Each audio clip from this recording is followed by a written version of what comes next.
Here we go. All right, so we have one out, Alvin. He'll be out with the knee. Did not practice today. And then Chris will be questionable with the back. He was limited today. Tolly's still on there, but he was full and good to go. Devin was full and good to go with the ankle. So that's the medical report, and we're ready to roll. Is Alvin going to avoid injured reserves? We're not putting him on injured reserve. No. And obviously promising that Chris was able to come back. Is that what you expect? Yeah, he was able to practice today and obviously let the thing play itself out over the course of the next 48 hours. But he was practicing today and still a little bit limited, but did well. And you said Long was good to go as well? Yep, good to go, full practice. What's your confidence level in Devin Neal stepping into that?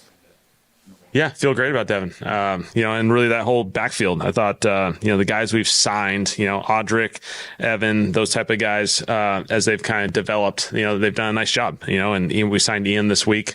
And so for that group, it's a younger group that's really pounced on these opportunities. I'm excited about all of them.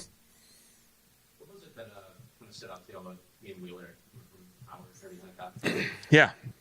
We got two opportunities to work him out. And so the first opportunity, we were really impressed. We ended up signing Evan.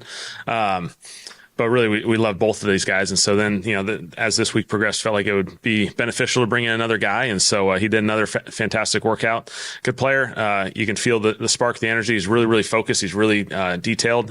Again, I think it's always impressive in the middle of the season when you get these guys who show up and their ability to really start grasping the system really quickly in a unique circumstance. It's not training camp where you get the whole traditional install.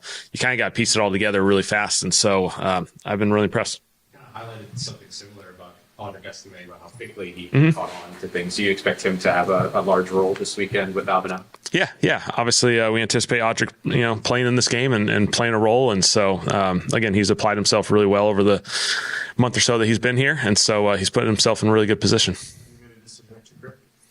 Yeah, we'll let that play itself out, and we'll obviously there'll be a transaction tomorrow, and both those guys have done well this week from a kicking perspective, and so should be good to go. Is there anything more you need to see from either one, or is it just a matter of y'all just have to make that decision? Yeah, we'll let that thing happen tomorrow, and but obviously they've both done well, and so from this point we're not going to have any additional full speed kicking. We'll be good to go.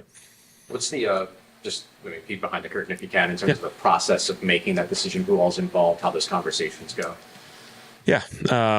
Personnel and coaches really work hand in hand as we go through that process. There was an evaluation, obviously, Monday and Tuesday with where our roster was, a couple workouts.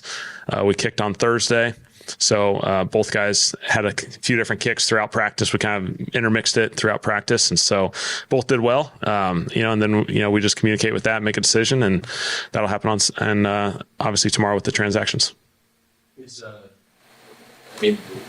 Devin kind of sliding in, has this been kind of an ideal way to bring somebody along, I guess? Obviously you don't want people getting hurt, but you're able to kind of incrementally build them up to this time. I think that's a good observation for sure. Devin's obviously kind of progressed as this season's gone on.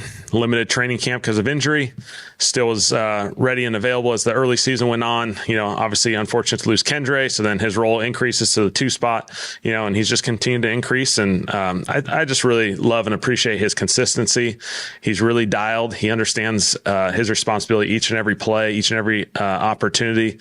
Love his energy. Love his juice that he's going to provide for us. And so I'm really excited about him.